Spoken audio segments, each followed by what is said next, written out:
Get this up and running.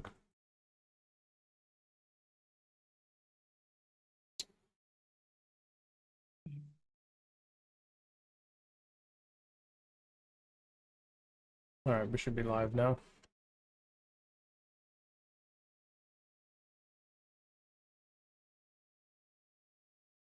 So today we're going to be going over deal analysis for creative finance underwriting. So that for those of you guys that are getting positive responses on your leads, you know exactly how to take it from there. Just share this real quick for our group so everyone else got it.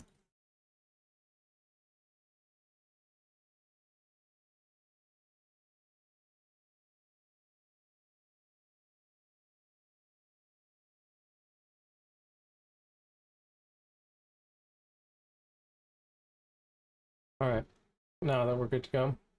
All right, so guys, welcome back to BILT's Weekly Live, where we go over everything real estate with an AI and automation marketing touch. First off, thanks for tuning in tonight. You could have been anywhere in the world, but instead you're here with me. I appreciate that.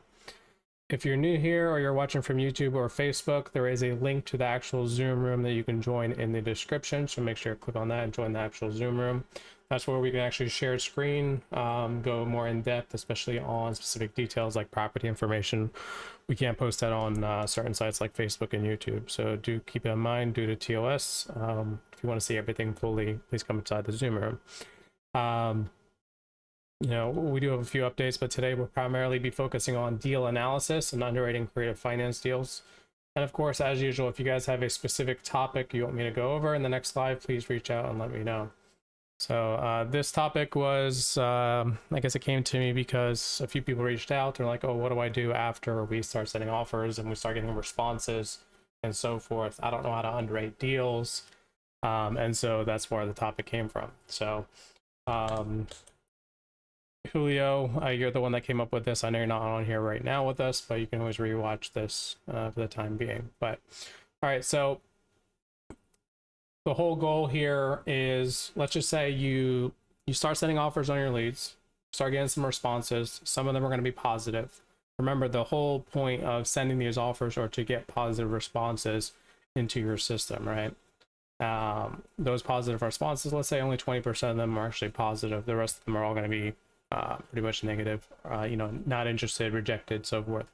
For these ones that are interested, or maybe you have a slight edge over your competitors, you know, you can't just use the offers exactly as is. For example, let's just say you know, one of the offers goes out and says you can give the seller $9,000 down on a creative finance deal. Let's say a sub 2 taking over their mortgage.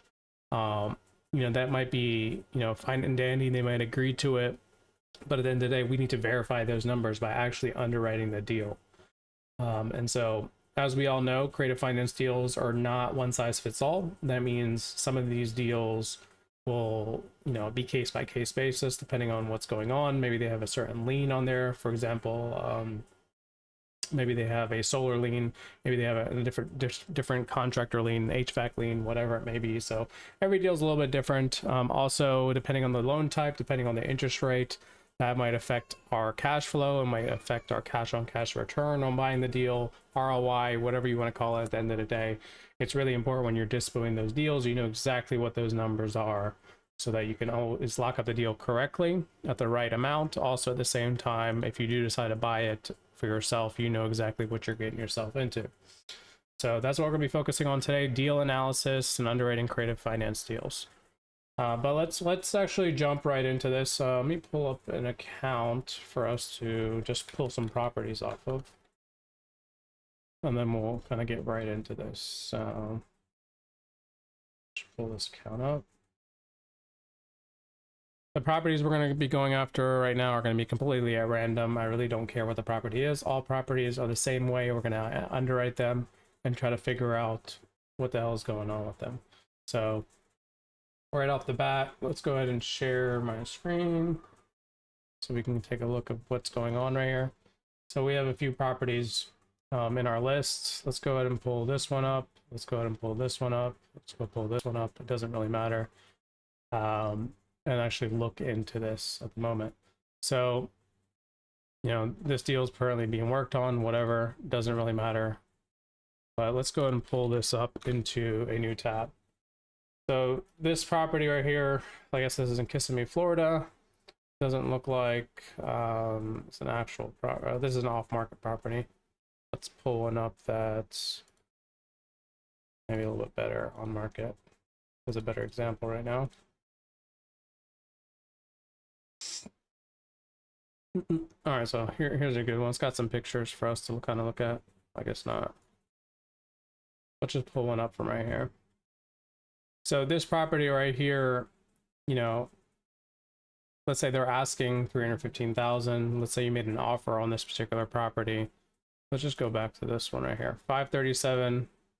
They're also asking on this one, deal input, $540,000. The ARV on this particular property is 537, so they're asking a little bit more on the property. When we shoot an offer for a property like this, our offers go out in a way where we're taking their mortgage, we're giving them money down, let's say cash to seller, but can we truly give them this exact amount down, cash to the seller? It just really depends.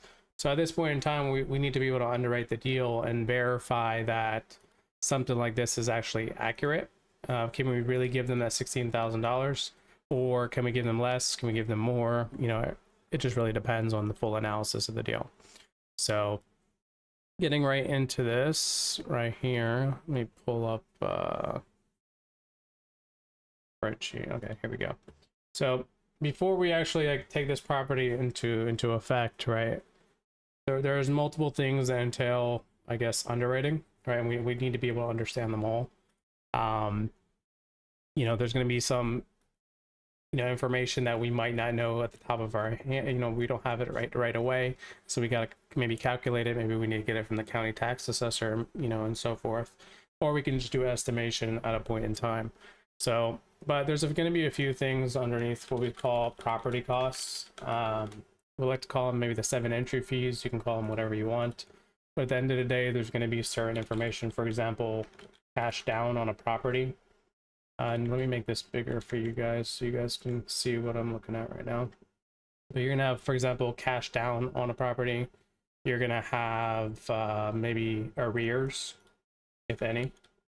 Not every property, of course, is gonna have arrears. That's why every deal is a case-by-case basis. You're gonna have assignment fees. If you choose to make an assignment on the deal, maybe you're buying it yourself, so maybe you don't take that into consideration. You're gonna have renovation costs, if any. If you're buying a turnkey property, probably not any at all. You're gonna have closing costs. You're gonna have, let's say, utilities, taxes, insurance. We'll keep that as one. Then, of course, we're gonna have, like, let's say, monthly HOAs, if any. All right. So it could be different things, and again, you'll notice that some people might separate these and, you know, have different things for them. The reason why I keep these together is because I like to consider these based off a percentage basis, and then the HOA if applicable. Now, again, right, there's no right or wrong way to do this. So just make sure you have all the information down. You're not missing anything. You know, you want to make sure you take into consider everything all together.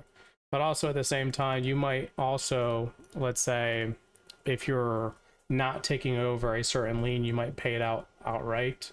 And in this case, you might have like additional money down, or lien, I like to call lien coverage in this instance. And again, this could be, let's say, the HVAC loan that maybe needs to be covered right away, or maybe, let's say, your solar or whatnot.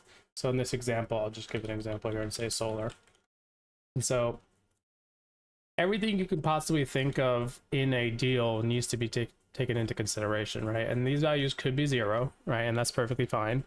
But we need to make sure we're taking everything into consideration when we're evaluating a deal. So another thing is like, okay, once we figure out these values, how do we actually calculate certain things? It also depends on, well, are you putting the money down, or is the buyer putting the money down? Or they use financing? Are we, you know, just taking over the mortgage and, you know, cash is being dealt here? And so everything kind of makes a difference. If you're going more of a private money lender route, you might have also interest on that down payment as well, or maybe a partnership or so forth. So it's just really important to kind of know who your end buyer is, if that's yourself, as well. But so let's go into this. Let's just go ahead and put here at the very top. Let's just say we know what the purchase price is because we made an offer in this case. They at least agreed to the total amount, right? Maybe it's an asking price, maybe it's ARV, whatever it may be. And then at the same time, we need to take into consideration stuff like maybe income, as in like a traditional rental, maybe stuff when it comes to like short-term rental as well. So let's just say short-term rentals. And so all of these are going to be based off of a monthly basis in order for us to calculate, let's say, cash flow per month. So it's good to know. Another thing we need to know is, let's say, PITI, if we are taking over a mortgage, right? We need to know what those monthly amounts are, or maybe you're doing a seller finance and you, let's say, discuss or negotiate a certain, amount to give to the seller. And of course, there's going to be things like when you do take over the property, you're going to be having, let's say, a new taxes and insurance rates and so forth. So you need to take consideration those monthly payments as well. Now, again, right now we're building this from scratch, but at the end of this, I'll be giving you guys this entire thing for free. So just keep that in mind. You guys already have a lot of you guys already have my templates and stuff that I've already built, but in the case you don't, you guys will get it at the end. So that's as far as that. In the case that, say, we do financing on a particular deal, right? And this again could be the cash down in this circumstance. Again, it could be, again, a loan balance, right? Like if you are getting a lender involved or so forth to fund that upfront amount. But if you do get a loan for this particular deal, then most likely as well, there's going to be interest rates. And of course, there's going to be, we need to add the taxes and insurance down here as well for the actual PITI later on down the line. So information could all be broken down in any shape or form, right? Again, there's no right or wrong way to do this. Like, think about it like writing it down on a back of a napkin, right? As long as you have all this information in here and you're really taking everything into account, then you shouldn't really have a problem. Most people what's the right word for this? They overcomplicate things, right? When the reality is, if you just have, let's say, these 7 to 8 expenses written down on every single one of your deals, and then you just know if you're giving cash down every single time, then that's fine. If you're getting into loans and terms like that, then you need to know how much your additional amount you're going to be paying monthly because of that loan. But that's in order to calculate our cash flow and stuff like that. There's going to be other things involved as well. I like to call these the operating costs. When we do, even though you're dispoing a deal, you need to know that your buyer, if you're wholesaling it, right, is going to incur these costs, right? And so these operating costs, typically is going to be your CapEx, right? Your vacancy maintenance, CapEx, property management, pretty much all of them. In this case, we'll just call it CapEx. And some people like to divide these, right? And keep them completely separate. So vacancy, I just pretty much put it together as a lump sum amount, highest and best, and then we'll leave it at that. The property management. And then, of course, you have your maintenance. And again, some people keep the maintenance the same as the CapEx, but they're two different things. One is how much initial amount you're going to be investing into the property to keep it going, and then, of course, maintenance over a long period of time. So that's how that would go. And again, you can set certain percentages for these things. So let's just say maybe in the beginning, this property doesn't have any CapEx, right? But we still need to take into consideration, let's say 5% across the board. Oops. 5% across the board in regards to vacancy, property management, and maintenance. So every deal might be a little bit different depending on where you are. Or if you're using property management companies and stuff, this could be 12%, could be 18%, could be anywhere in that range, and therefore they might handle maintenance and vacancy and all that for you. So this gives us a range of 15%. If you know your particular area is around the 20 range, you might want to increase that as well. but I'm going and muting you, David, sorry. But that's really important to take into consideration is all your operating costs. And then down here at the bottom, I like to do certain things and really dive deep into, let's say I went the route of private money. A lot of you guys maybe don't have money and you want to buy properties, but at the same time, we want to be able to raise money from partners, potential people that have money, maybe at an interest rate, maybe at a partnership split, JV, whatever you want to call it. But it's good to know ahead of time what this is going to entail. So do keep that in mind. So basically, let's again go back to this very first property that we pulled up. You know, again, they're asking $540,000 on the property. We sent an offer on this particular property. You know, right now it says that we're going to be able to give them 16,000. Is that really the case? We shall see, right? What we do know is that the ARV is 53,000. So in this circumstance, we can possibly say that, you know, the purchase price that we're giving them on this property is somewhere near this ARV. Now, does it mean this is exact? It does not mean that this is exactly what you have to give them.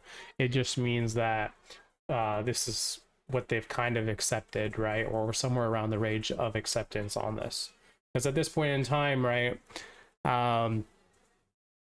you know, they might accept your offer because you're close to the price. They might not agree to the down payment. They maybe want more down. They maybe want more per month if it's a hybrid or seller finance. And we kind of got to break this down each individual way. Now, this deal specifically was a subject to deal.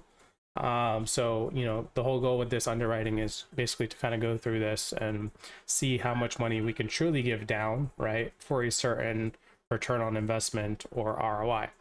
Now, you know, rental on this property, you could deep dive and actually find out what comps are on the specific property. You know, you have estimated rents that show on Zillow, that show on different sites and stuff like that. Are they accurate? Probably not, right? Comping is better to do by looking at the majority of the properties in the area and finding all the properties that have, let's say, a 1,500 square feet property within a certain radius, you know, and try not to go too far. Also built within the same year range and whatnot. So we could do that for this property. Sometimes you're not going to find that many. So let's actually try and do that. And let's zoom in. So if we go by based off of for rent using Zillow, let's go ahead and apply that. We're going to see there are a few properties already in this vicinity. It looks like we are right here. So if we zoom out, there's already a bunch of properties here. So let's try not to go outside of this range, but our property is, you know, 1,500 square feet. It's you know, a 3.3. A lot of these properties don't even make sense, so we need to go ahead and just go ahead and adjust this based off that. Try to use exact match would be best. And then let's do exact match for bedrooms, and then let's go ahead and choose in here. Let's see if it lets us do the square footage. There we go. So minimum here, plus or minus 250 is fine. It's not the end of the world right now. But if we go ahead and apply, we don't have that many properties that are showing. So, but ours is a 3.3/1500. There's a 3.3/1500 here for 2,900. Another one that's basically the same thing, 3,300, basically the same again. So all of these are around the range of 29 to 3,500. So if, again, we went back to the same principal property that we had, I zoom back out.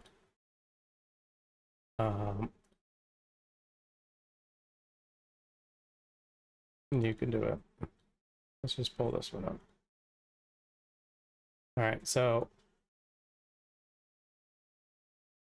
looks like it's giving us different results right now. Lovely. So the 3,400 right here is on the higher end. I wouldn't probably take that. I'd probably take more on the average range, 3,100, 3,200, somewhere around there, just to be a better bet on the property. Could you squeeze it and take the highest? You probably can, depending on the property condition. Now, in this instance, we don't actually have pictures for the property. Maybe we can open up on a different website. Let's say Redfin or Realtor.com. Let's just pull all of these ones up. So here we got some better pictures, which actually looks really good. This is pretty much turnkey. good to go. There's not really any renovations needed. You can put a renter in there right away, so it looks good.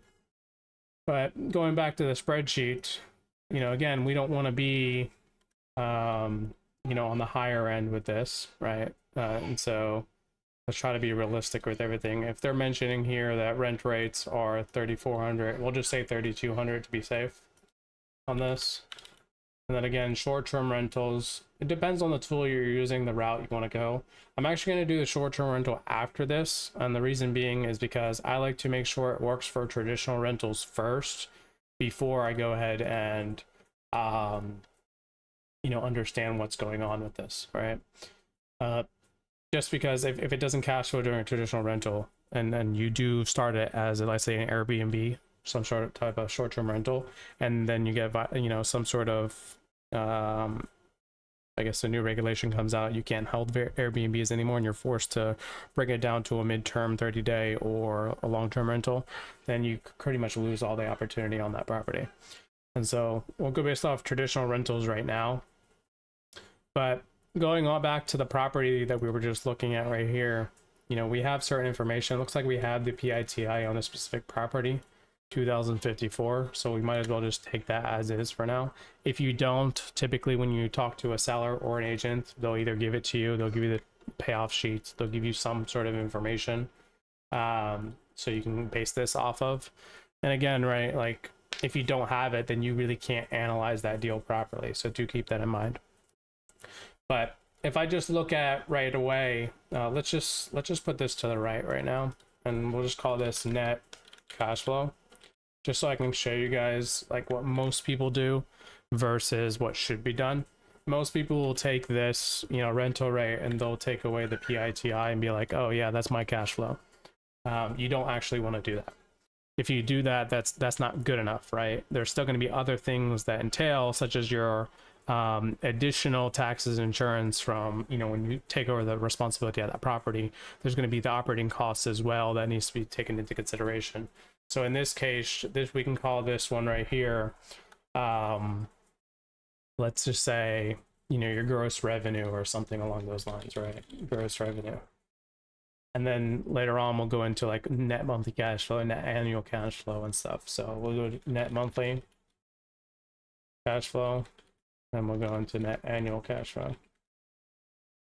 And again, the reason why we go as far as like annuals, because we want to know additional stuff in here. Like there's more information that you need to know, right? You need to know your cash on cash return. You're going to need, there's other things like cap rates. There's things like gross yield, percentage rules, and stuff like that. That's really, really important to understand, to make sure that we're actually understanding that deal very specifically. My goal with this, again, like the reason why I'm not just giving you guys, oh, just use this spreadsheet, is because most people just use the spreadsheets as is and don't actually know how to use them, right? I don't care if you use a spreadsheet. I don't care if you use your notebook or napkin. It does not matter as long as you're getting everything in here that you need to know. But again, right, looking at this property, initially we decided that, okay, we're going to give them a certain amount cash down on this property. In this case, it was the 16,000. So we'll go ahead and take that number. Is it the right number? We'll find out. Let's go ahead and put that number in here. Make it a $sign. I'm going to assume right now there's no liens or anything that we're additionally paying down, or any arrears for the time being, but we do want to make some sort of assignment fee. Typical people that, you know, wholesale deals probably want to make, you know, at least 10,000, 15,000, or maybe a percentage of the actual purchase price itself. We typically aim for a 5% in this instance. So let's just say I put a 5% right here. We can take this 5% of the actual purchase price, which is up here, and we can use that as a basis for the property cost. And again, right, will we actually make $26,000 on the deal? Probably not. You know, your buyer is really the end goal here. If we can sweeten it enough where it makes sense for an end buyer and a cash on cash return entry fee standpoint, then yeah, it could be. Like right now, the totals of these are what, 42,000 on a $537,000 purchase. That's less than 10,000, less than a 10% entry fee. So it's still a sweet deal. But let's go ahead and insert a few rows here. I just want to know the total property cost in this instance. So I'll do a sum of these, so we just know what's going on. So leave it at that, so we know what's going on here. But renovation costs on this property is definitely a 0. We don't really need anything. Closing costs on the property really could just depend on like where are you at. You know, title attorney could be different prices. It's good to know in your area. Let's just say in the state of Florida, we already kind of know using certain title companies what we're going to be at for closing costs. If you're double closing, it could be more as well, so do keep that in mind. I typically try to be in a range of, let's say, 1%. It could be all the way up to 2%, depending on where you're at. For this instance, we'll use like a 1.25% for let's Florida deal. I guess since we're using title reps, it's assuming you're going to like a title company like AMZ or Veterans Title or something along those lines. Again, do your research on your area to know what closing costs typically are. Sometimes closing is only $500 and that's it, right? On a cash deal. Creative finance deal is a little bit more complicated. You might hire a TC. There might be additional things, so you need to take that into consideration here. But for now, in this instance, I know what it looks like for this type of deal and this type of area. We'll just take a 1.25% closing costs for this property. And the same thing for utilities, taxes, and insurance, right? It'd be good to know, you know, your millage for, let's say, your taxes, you know, insurance costs in your area. It's pretty expensive in Florida for insurance, and also other states as well. So, you know, if you don't know, I would ask other investors in the area, other wholesalers, other people. But again, for this instance, in this particular area of Florida, it'd be probably around a 2% that you're going to pay somewhat upfront for this deal. So do take that in mind. Depending on the property and your location, it could be different. But the reason why I design it this way is because you could change this based off the industry you're in or the neighborhood you're in, if need be, at any point in time. And then HOA on this type of property, let's just see if it does have one. Monthly HOA is $370 on this property, which is a lot to be kissing me, but it is what it is.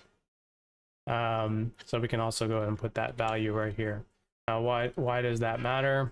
Let me actually remove this. Do not want the HOA in there. You know, this takes out of your actual cash flow right here. So notice that your gross cash flow, but you still got to pay this per month as well. So we need to take that into consideration, as well as your taxes and insurance monthly, as well as your operating costs as well. The difference, at least, between your PITI and that. So down here at the bottom, if we start actually populating some values for these, we could actually probably do so from now. But, you know, do keep it in mind, right? Like, again, you just want to make sure your area, is it really the case that, you know, that's the right amount or whatever. So do keep that in mind. So right here at the bottom, let's just go ahead and set this up based off of, you know, the actual rental amount that we're making up here, multiplied by, let's say, that percentage that we're dealing with. In this case, you know, it would be 0. Let's go ahead and make this, sorry about that, guys. Go ahead and make this an actual variable right here, so we can drag it down. And so notice how that's another 160, another 160 right off the bat. That's $480 outside of our monthly cash flow of the property. So if you looked at this and you're like, oh man, this is a sweet deal, it's actually not. So it's really important to take all of this into consideration. So we're going to take that right away. You stopped sharing your screen. Oh, did I? Apologies. Yes. Thank you. Mm-hmm. We should be good now. But you know, once you actually drag this all down, right, again, later on you can go and change these depending on your area, right? Maybe this is at an 8%, or maybe you do actually have capex on the initial property. So again, you would play around with these numbers as you see fit in the area, as you get more comfortable with properties and so forth, and knowing, like, if you know you're doing your own property management, this could be 0, right? And this could be just yourself, your own labor and whatnot. So that will decrease your property management on the property. And then there are some people out there that prefer deferred maintenance, and so vacancy, so maintenance would be also a 0 for a long period of time. Don't really recommend that, but there are people like that out there. And then of course vacancy as well, like you need to take that into consideration. This could be a lot more. Like if you're really bad at getting somebody to get in your property, this amount could be a lot higher. And that's on you, of course, for not knowing how to market your property or getting a listing agent to help you out. But at the same time, this also could be 0 if you're really good at keeping long-term tenants, inside your property, and not being crazy by increasing rates on them every single year. So it's really up to you how you want to operate that. Private money as well. I really just, at the end of the day, private money is based off of an interest rate. Again, this could be interest rate. It could be, a partnership. So partnerships, I'm not actually going to incur right here, just because we might or might not do it for a specific deal. But interest rate typically could be 10, 12, 15, 20%, depending on the lender that you're dealing with. Could be even less than that, of course, 8, 5, 6. It just really depends. But the interest rate on that is going to be the total purchase cost, the entry fee of the actual project, if that's what they're funding, right? If it's something else, then it might be something else. So in this instance, we could do an easy, simple formula and say our private money lender is going to, cover this amount right here, and therefore we need to pay him, if it's at a 10% rate, a certain amount of money.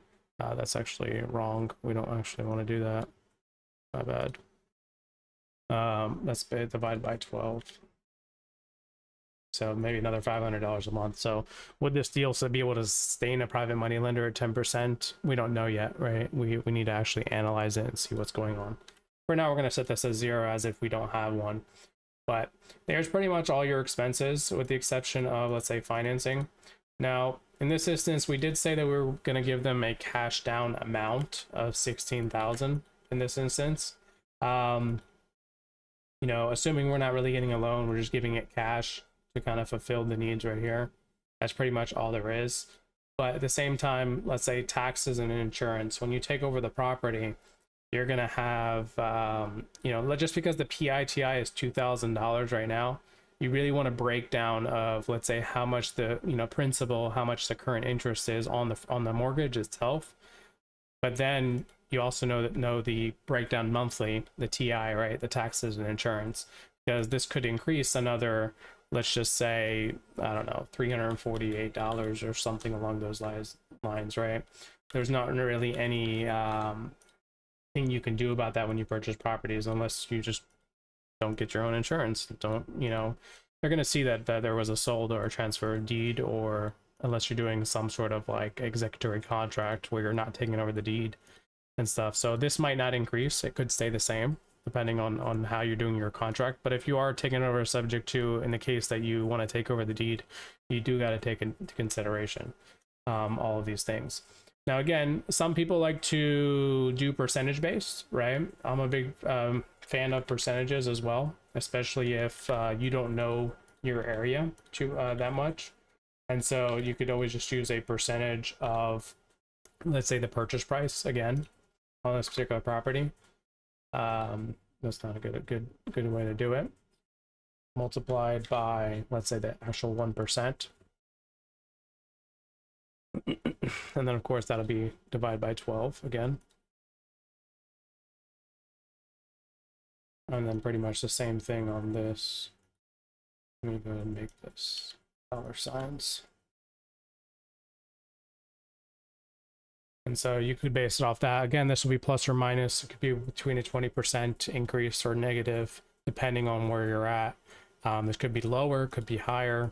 So if you're just getting started, maybe you start with the 1% and then really dig deep into your area to really understand. Now, this is Florida here. We're talking about insurance is out the roof if the house is more closer to the water, which this one doesn't really, there is water next to it, so it is probably in a flood zone. Be good probably to zoom out a bit on this just to really get an idea. This is in Kissimmee, so it's really central. I mean, could you be in a flood zone? Yeah, I mean, there's water everywhere here. It just really depends. You want to be very careful and see what is the A, B, C, D, E, as far as what flood zone. But chances are in this. Isn't one of the filters you on Zillow, you can look at flood zones? That's good to know. I thought there's. I haven't seen No, one. like it's not like a filter, but it's like On Redfin, I you- know they do that, right? Okay, it's on Redfin. Yeah, on Redfin, we could, yeah, you're right. It actually gives you the whole map, doesn't it? Yeah, like you can just like it's like a layer you put on the map, right? Yeah, let's try it out. Let me just get the address. Redfin's right here. Pull it up on the map. Good idea. Thank you. So, you know, again, looking at this, it's minimal, right? Yeah, so nothing really, but you know, again, you still get that if anything were to happen, you could get something. Unlikely to flood over the next 30 years. There we go. So insurance might not be that expensive, but look at what the insurance says here. $500 to $1,000 per year. Do we think that's accurate, David? I call bullshit on that, honestly, in Florida. I would say it's more. Oh, absolutely. I would say it's a lot more. Yeah. How big is the house? 1,500 square feet? Yeah, small. Yeah. Yeah, it's definitely more than that. So when we look at this is showing per month $400, right? Again, could it be 20% less? Yeah, I mean, probably, because it's not really in a flood zone. But we use half of that, you know, as something. Oops, wrong one. You know, we could definitely on this case. Same thing goes for, you know, taxes as well on the property. If you know your millage, so let's say this one is in here, since I don't know the exact county, we'll do this together. Kissimmee, Florida County. So this is Cielo County home, property appraiser. Let's just open up the county home. My property. Oh, I just want the tax assessor, so let's go back. Tax assessor. Maybe this one will work. Nope.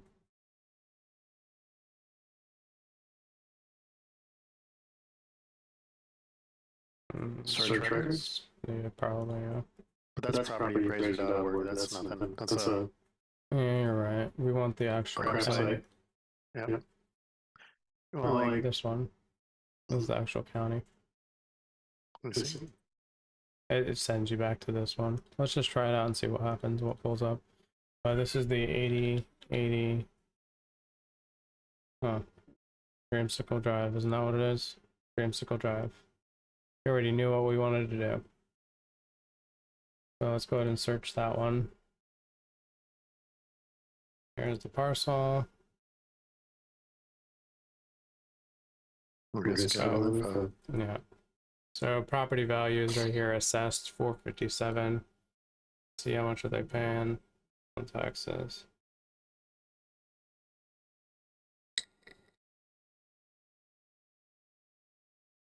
Look like. So assessed value. Taxable value 1,700. Apparently what they're paying. What I really want is the millage. Where's the millage?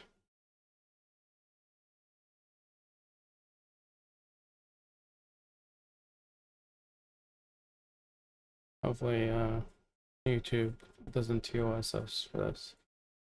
But tax estimator, let's do that. The millage rates? Yeah, so here, let's just say we take the actual amount that we're buying it right here. Here, go ahead. Go on that link. That's what they gave me. Okay, cool. That's 24s. Okay. I have no idea what that is. Well, that's what the while we're on here, we can just throw this amount on and see what it tells us, because this works really well too. Let's say we don't have a homestead exemption for marketing it out. Well, this estimated taxes for this county is 3,600. So 3,600 we can put inside the deal calculator right here. And what we could do is equals 3,600 divide by 12. And there it is, $300, right? If we want to be 100% accurate on what things are. Can we go back to that page real quick?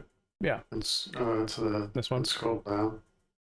Scroll down all the way. It's 7,400. Oh yeah, you're right. Thank you for that. Yeah, no problem.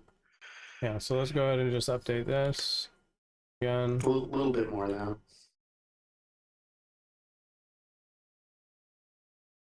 Yeah, 6. So we were close with our 1%. Yep. All right, so want to take this in consideration that we have everything in here, because now if we do a net cash flow right here, what does that actually look like? So we have our rental at the moment, and then of course we have our PITI. Let's just assume we're not taking these new rates into effect right now at the moment. And then of course we take into consideration our maintenance, capex, all of our operating costs. I'm going to select this right here just so I can, or this one, I'll sum it in a second. And then let's just say if we had a private money or interest rate on the deal, we would take that into consideration. So looking at that, still looks the same, but the moment we do this, sum that, it decreases. So looking at the actual property right now, it still looks pretty decent, right? But again, do we actually know the PITI value breakdown of this particular deal? Because there are taxes and insurance in there. Assuming that this is right here already $842, if we were to take this into effect right here and say equals this minus these two, and then we go back and we take into consideration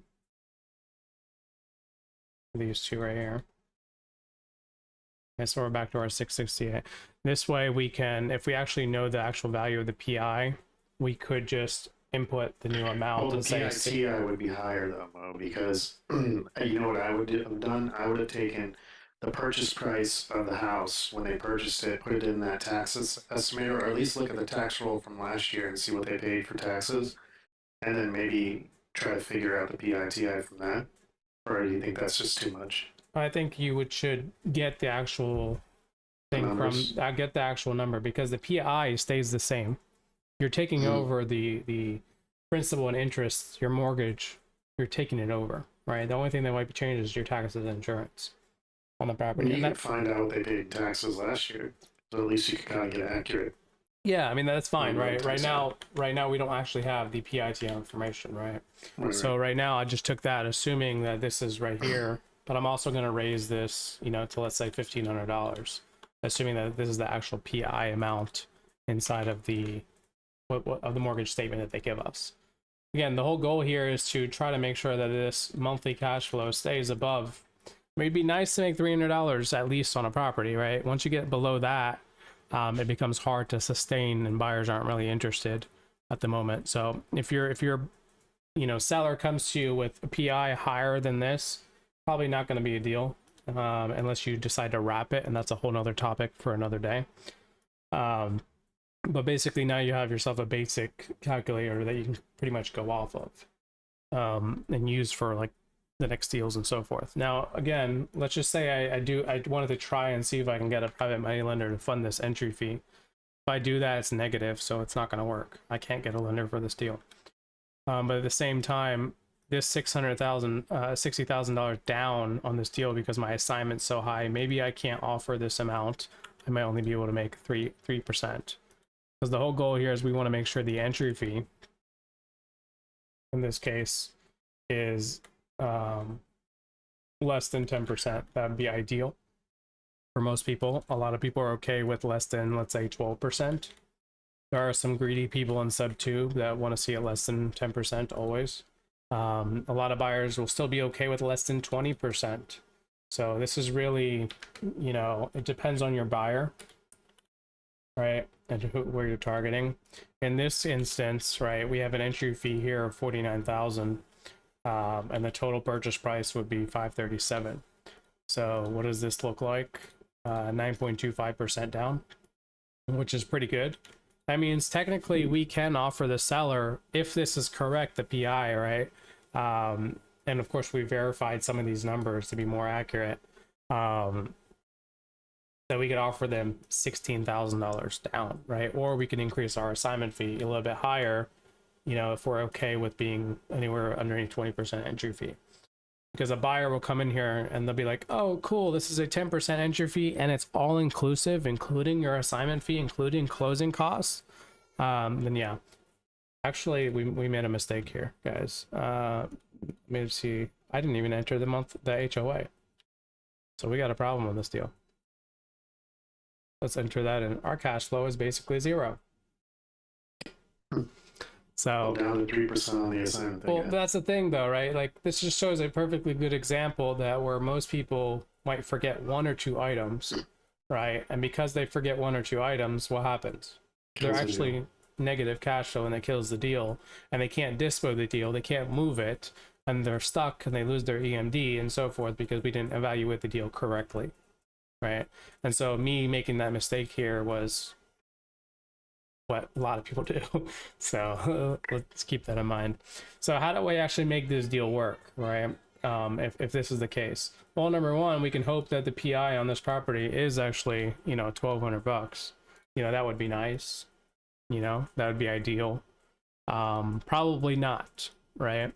This deal might not be the case. It might not be $1,200. It could be more, and therefore the deal is kind of broken, which kind of forces us to do some sort of wrap deal on it, or bet that we're going to do a short-term rental on the property and hope that it, you know, performs, right? But since we're here, anyways, let's go ahead and pull up AirDNA. Let's just pull up the calculator. It's not what I wanted.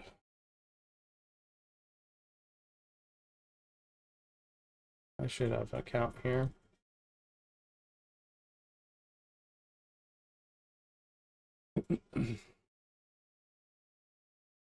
Hi. Alright, looks like they've changed some things. Go to the rentalizer. Let's enter our property 8080 Dreamsicle. So let's just say we were to use something like a tool like this, right? We'll be able to see projected revenue, you know, occupancy, ADR. Of course, you want to do a full deep dive analysis on like Airbnbs or midterm rentals or short-term rentals in general. But it's good to know, like, okay, well, how much is everything going to cost as far as operating net operating income and so forth. I wouldn't really take this number. It's actually really high, but you know, maybe net operating income value of 40K, that might be, you know, kind of ideal. Right now, what do we have? 3,200. If I were to enter the, what is it, 40.9, just see what seems more logical. 4,900 divided by 12. That's actually not too much more. Let's go ahead and put in this projected one. Again, this is going to be way too high. 74,000. Again, I would talk to a specialist who's done this with Airbnbs in the area so you have a better understanding of if that's even viable. Because when you look at this, you're like, oh, well, I can make $6,000 on this, right? Cool, right? But that's not actually like viable. So vacancy rates too. Yeah, absolutely. So in this case, let's actually do this, and I'll just put same thing we pretty much did. That one's just C5, right? And then this one is pretty much everything. Let's change this C2 to C4. Right, and so net monthly cash flow on this definitely looks beautiful, but can we actually trust this amount? I don't trust it at all. I would still say it's probably closer to 4,000 if you were to do one. But at the same time, there's an HOA on this property at $360 a month. Do you really think they're going to allow us to do Airbnb? Most of the time, not. You know, in Airbnb HOA areas. So I would ask that HOA first before you even decide to make this decision. But again, I'd probably say this is more closer to, you know, what was it, 41,000 or something. So not really a big difference here, even if you were to do that. And then let's go ahead and take this and times it by 12 and do the same thing right here. Yeah, it looks like Airbnbs are getting like $570 a night. I mean, that's fine at 50% occupancy. Yeah. Yeah. So let's just say, okay, let's do it this way, the quick math too. So it's getting how much? $500 a night, right? Yeah, 500. Times 365 times 0.5% of 50%. All right, there's your $91,000 a year divided by 12. All right, so you're at 7,000. Do you really think that's true? I mean, this is I'm looking at an Airbnb. Yeah, that's fine. In that neighborhood, it's 6 or 7 of them. All right, but in order to turn this into an Airbnb, what do you need to do to their property? There's going to be some capex involved, right? Oh yeah. There's going to be, or furniture, furniture or whatever. Probably at least 20, 30, 40, depending on how you want to make it a $500 a night property. You better have some cool shit in there, right? Oh yeah. Make it worth $500 a night. But I mean, I don't think a property that's 1,500 square feet is really going to get $500 a night. That's crazy. I mean, it's close to Disney World. Yeah, I mean, sure, that's fine. I would still be more realistic on this. And then, of course, guys, we can even go further into, well, what does a midterm rental look like, right? If you really wanted to go into it. So right here, this is rental. This is short-term rental. You could go more in depth into midterm rentals and so forth. So it really depends on how you look at the deal. Again, there's no right or wrong way to do it. Just make sure that at least the regular traditional rental is, cash flowing positive on a monthly basis, so you can actually negotiate that deal. And the same thing goes for the entry fee. What if they come to you and they say, oh, I want 20,000? Okay, that's fine. Put it in here, right, for the cash down to the seller. And in this instance, does it still make sense as a deal? If not, you might need to lower your assignment fee, or something else along the lines. So do keep that in mind. There's other things involved, like, a lot of buyers want to see cash on cash return. Cash on cash return is basically, what's the percentage or what's the ROI that they're getting on this property if they did invest that 58,900. So, that's a good, I guess, place to be for a lot of buyers. They probably want to see something around the range of, 12% to 20%.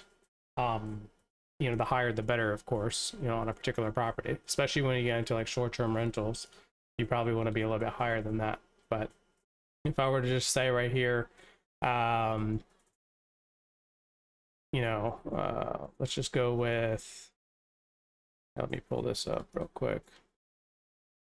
69. Yeah, so net cash flow right here. Let's just say this right here is, our annual. And then, of course, right here, we have our total property costs as an entry fee on this particular property. Then, cash on cash return, I mean, it's not looking that great, right? It's definitely not looking that great. It's only 6.26%. And the same thing goes if I were to,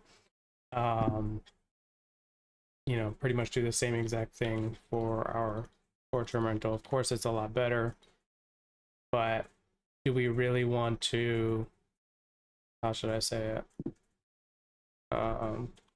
only be focusing on short-term rentals, right? Wrong. Hold on. Oh, that's actually correct. Yeah, this is why it's like, it's kind of crazy. Numbers right here. Yeah, it doesn't really make sense on this. making $4,000 a month on this deal. Yeah. We go back to your DNA right here. Your net operating income. Only 40. Yeah. So we definitely need to play with the Airbnb numbers on this. But I mean, that cash on cash is really, really important, right? When you buy a deal, you want this to be closer to 12%. How do we get it closer to 12%? Well, we lower either A, our assignment fee. Let's just say I bring it down to 2%. That increases our cash on cash, right? That also decreases our entry fee.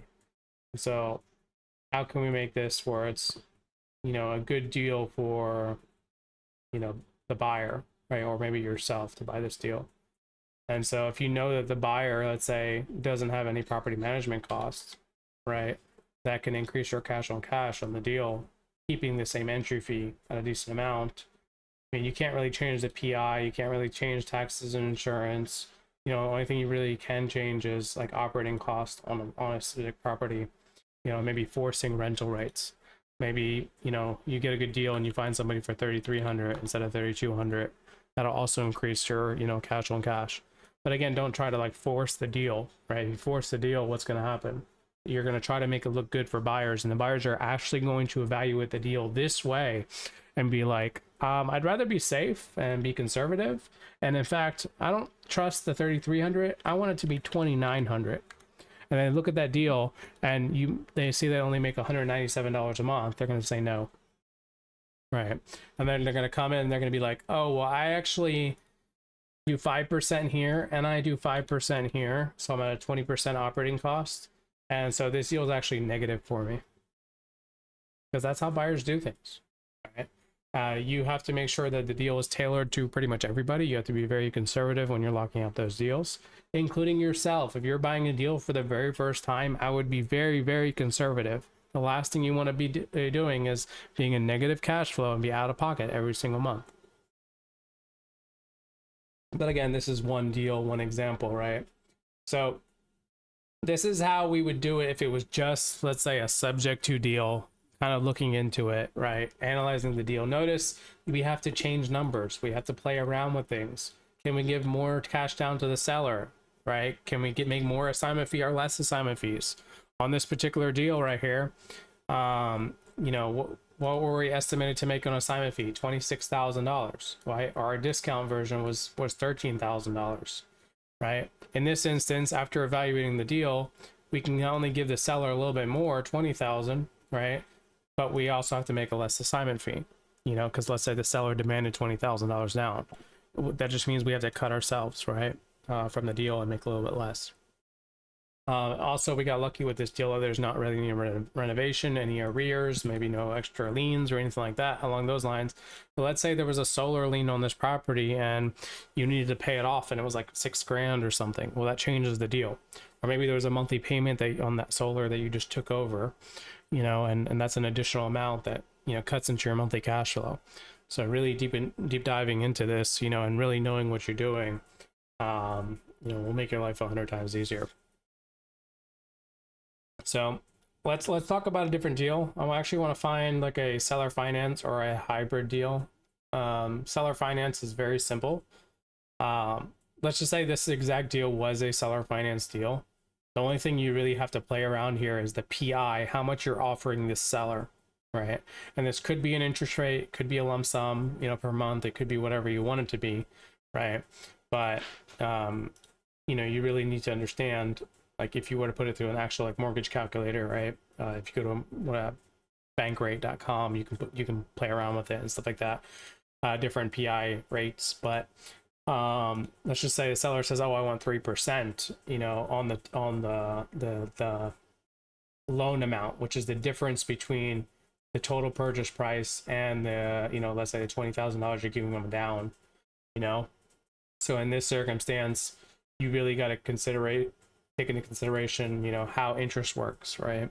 How much, you know, loan are we doing with the seller, right? So let's say in this instance, we're doing the 537 minus the cash down on the property, and he wants a 3% interest rate.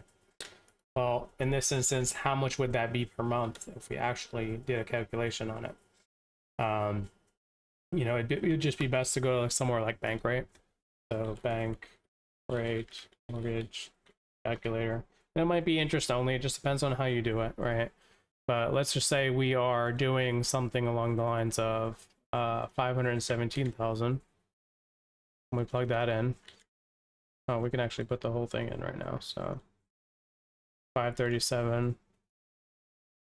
We're giving them $20,000 down on a 30-year loan, maybe ballooning out in 5 years, ballooning out in 7 years, something along those The lines. house price is 53 million. Oh, my bad. Don't worry, we'll fix that stuff. But do this. You know, if he wants a 3% on this property, what does it look like, right?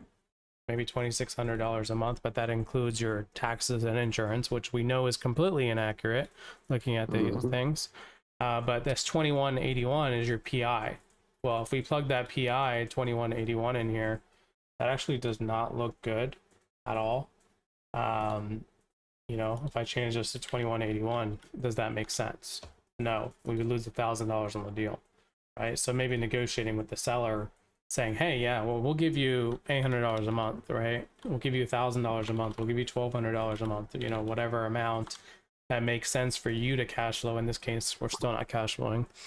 Maybe there's a balloon, you know? Yeah, but even then, right? Like sometimes you might agree to a percentage, right? And so you have your amortization table. The full payout amount is still going to be the purchase price or the loan balance of 517, but you agree to pay them, let's say $800 a month or $1,200 a month. Let's just say 800 in this instance. So you're making $452 on the deal per month net cash flow. Your cash on cash is 11%, which is kind of, you know, barely making it there. But, you know, in this instance, what are you doing? You're paying them $800, but you still ultimately owe them $517,000 in a balloon period or within a 30-year period, right? So there's still going to be some sort of balloon at the end, no matter what time frame. Which kind of goes into other things as well, more advanced stuff of, well, can we actually pay off that balloon in a certain period of time, right? Is 5 years adequate enough? Is 7 years adequate enough? Is 10 years adequate enough? There's a reason why there's a saying that says, you know, balloons are for clowns, right?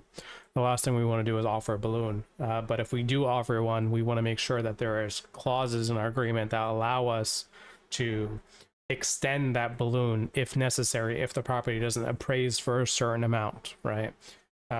Let's just say you were to do a refinance in 5 years, right? The balloon's in 5 years.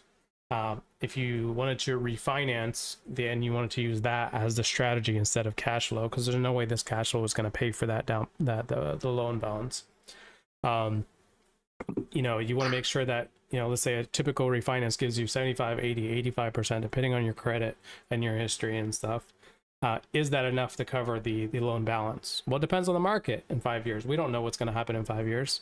So putting a clause in the agreement saying, hey, if the property doesn't appraise at X, you know, value, basically meaning that you'd be safe to do a refinance at a max interest rate, assuming interest rates rise as well, then it would extend for a year, and it would keep extending until it appraises at that dollar amount that you guys agreed upon. And then, of course, at that time, you would just, you know, initiate the refinance and you'd be good to go. But if you don't have that clause in there, and what happens 5 years down the line during your balloon payment, what would happen? You're owed the money, cash flow did not pay for it. You're forced to get a refinance, and you're forced to pay out of pocket. And that's the last thing you kind of want to do. So do keep that in mind, guys. Like there's a lot of things that go into it. It's not just 1 + 1 = 2, right? There's a lot more advanced things you want to take into consideration. Notice how we've already opened how many tabs, you know, looking at different sites when it comes to, you know, looking at your property, your rental rates, your short-term rental rates, looking at your tax assessor, really understanding what taxes and insurance values are, you know, and stuff like that. So that's also really, really important.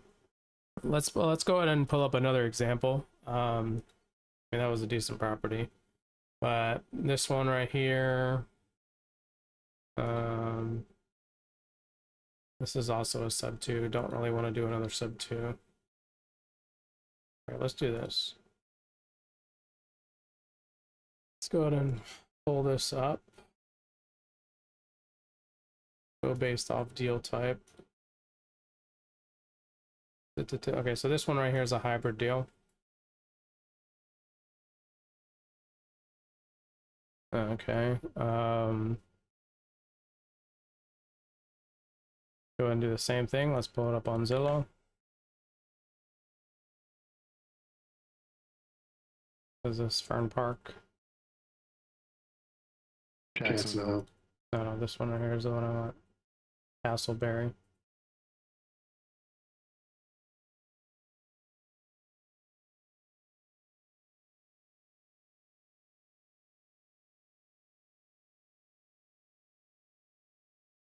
I guess that is it. Hold on. Is this one no, this is the sub 2.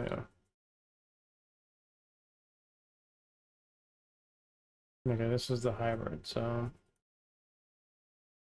Castleberry, Florida. yeah. I'll just pull it from here.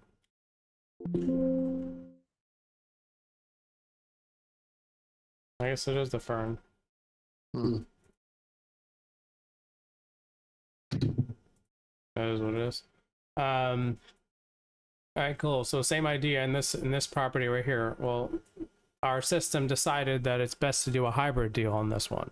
Why? Because probably, you know, the ARV on this property is high versus the mortgage balance on this property is only, you know, 296. So there's a lot of equity in the property. Looks like there's 230,000 in equity or something along those lines. But going back to the deal, you know, we have ARV, assuming that we're going to give them this full price of the property. Let's just make these blank since we don't know them at the moment. Cash down, we don't know. Assignment, we can keep that blank. Cash down, let's just make this the same that we're going to offer right here. Loan balance, we're not going to use that right now. All right, cool. So the difference here is we're going to have, you know, PITI, and we're going to have seller finance, right? I mean, you could have just added to the PI up here. I'm just going to keep it separate this time. But again, looking at this deal, we're going to, you know, purchase it for 553, or what's the exact amount? Yeah, so 553.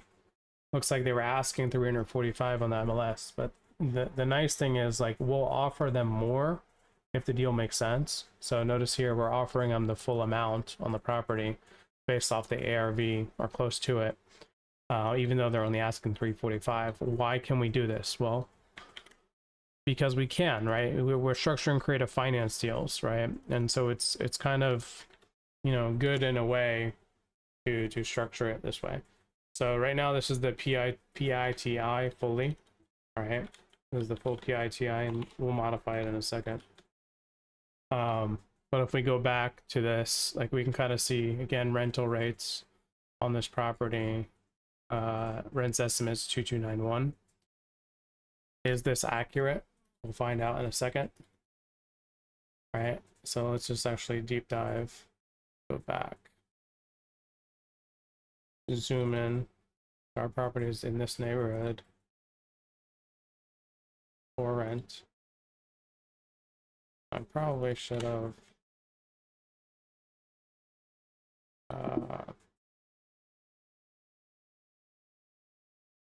just open it up here. So it's a 3.2, 1,700 square feet.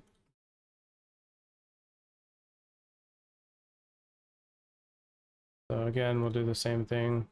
3.2 minimum, let's say 15, maximum, you know, whatever, 2,200 for now. Doesn't look like there's any real rentals in this area until you go out way too far. You know, 2,000. Oh, we actually do have some.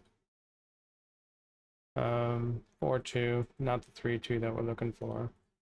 3.2, 39, 25. So it's really all over the place. The problem is we're all the way over here, and over here just means that it's a different neighborhood. Yeah. So I mean, I'm okay with keeping this low amount. It's reasonable. It's actually really low compared to what's out there. I would keep that. Of course, it would be good to double check, you know, with an agent or something that does listings in the area. This way, you kind of, you know for sure what you can get. And again, I wouldn't just pick a regular agent. I would pick someone who actually lists rentals because they know the neighborhood better. Short-term rentals, again, we'll get to that later.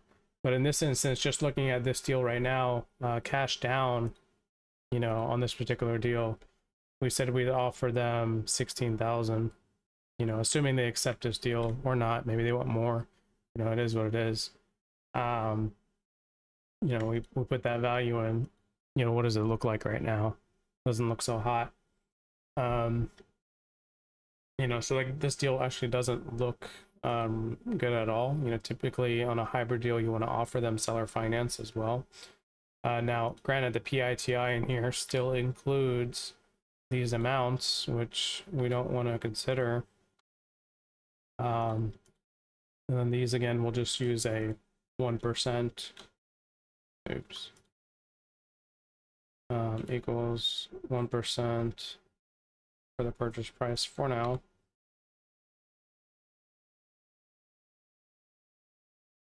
And then we can go ahead and double check them as well.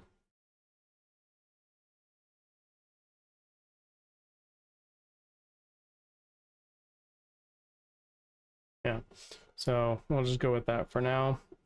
Seller finance, again, we'll go ahead and clear this for now. Make this 0. But just looking at this deal right now, again, with the current PITI, could the PI be higher? Could it be more? Probably is. So we probably want to double check that.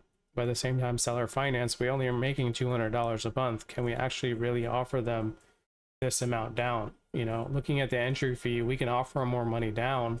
And in fact, it would probably be better so we get a lower seller finance amount. Like I'd actually want to give them more money down so they don't rip me off with a seller finance note that's way too high, and therefore my cash flow is even lower. This is where it's like you want to give them more money down, right? Because if you agree, do a hybrid deal, and they're like, oh yeah, I'll do this for $200 a month, right? And next thing you know, here, let's just go ahead and plug this in right here. Make sure this is in there. Minus this. Minus. Make sure our seller finance is in there. Like once we actually put that in there, it becomes cash flows really bad, right? Maybe you agree on this hybrid deal that you don't give the seller anything, right? And they only accept the down payment, but the seller finance note is ballooned out in a period of time. Again, there's not really any right or wrong way to kind of go about this. We do know that there is mortgage on this property, right? And so the mortgage, the total seller finance amount is actually not going to be this full amount. It's actually going to be minus the actual mortgage. The mortgage on this property is this amount, so we'll take it. I'm just going to plug that in right here for now. It's kind of messy, but whatever. So, we owe them $241,000 if we do this deal. Do we actually really want to give them $500,000 for this deal? Like, it looks good to them, but I wouldn't offer this. They were only asking, like let's say on the MLS, they're only asking $345,000. Why would I give them $525,000 on this deal just because I can structure a creative finance deal? Kind of makes no sense, especially if my cash flow is going to be so high. And again, right, if you reduce your purchase price, therefore your taxes and insurance reduce, right, and therefore your seller finance loan balance also reduces. So do keep that in mind. Let's just say we raise this down to $400,000. It doesn't make any difference, right? $400,000. Looks like these just increased, or they decreased, but the PI got increased. So let's just say this is 450. Make it stable. In this instance, maybe we could offer the seller $150 a month in seller finance, right? Because we lowered the price. So it's good to know right here that, depending on how the deal works and what you negotiate, even the purchase price matters if you're structuring something creatively. In this instance, you know, entry fee is still 9.4%. Well, and the cash on cash is a 9.9. Maybe offering the seller $40,000, and I know this is, you know, might be a little bit crazy, right? Which the entry fee pushes it to 15%, but it reduces my seller finance to 0 and ballooning out, and therefore it makes my cash on cash and my net monthly cash flow a little bit better. Know your buyers, right? If your buyer cares more about net monthly cash flow over cash on cash return, that might be wise, right? And so depending on that, you might even, you know, structure a completely different. Maybe they'd be okay with 30,000 right here, and therefore we keep it 10%, we keep a 12% entry fee. It's still a decent deal. We're still making $460 a month on this deal, but it makes sense. But on the other hand, if they're adamant about a seller finance note, you know, and they want more money down, like you got to be realistic with them, right? You got to tell them, hey, the numbers just don't work. There's no way I'm going to give you $30,000 down and another $400 a month. It just does not make sense. I will make $60 on this deal, and the moment I have capex or anything like that on this property, I'm in the hole, right?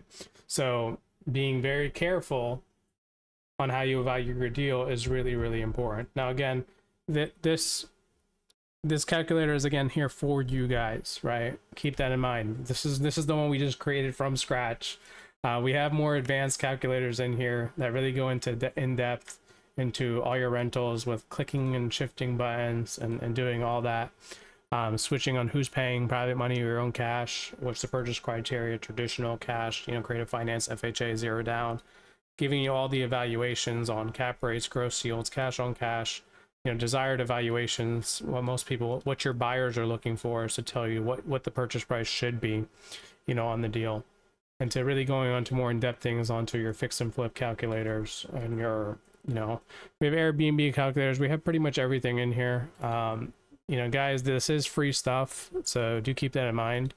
You know, if you go to our website here, I'll show you guys. So if you go to our website, you're going to get access to all these calculators right here. So pretty much the creative finance one, which you just saw us working on, the flipping calculator, the hard money loan calculator, our multifamily, our short-term rentals, pretty much everything is built out for you guys. If you guys go to BILTCRM.com, right, and you just go to the bottom of the website, you'll find it under free resources. Just put your email in, we'll send you an email with all the free resources. So it's all your guys, just for free.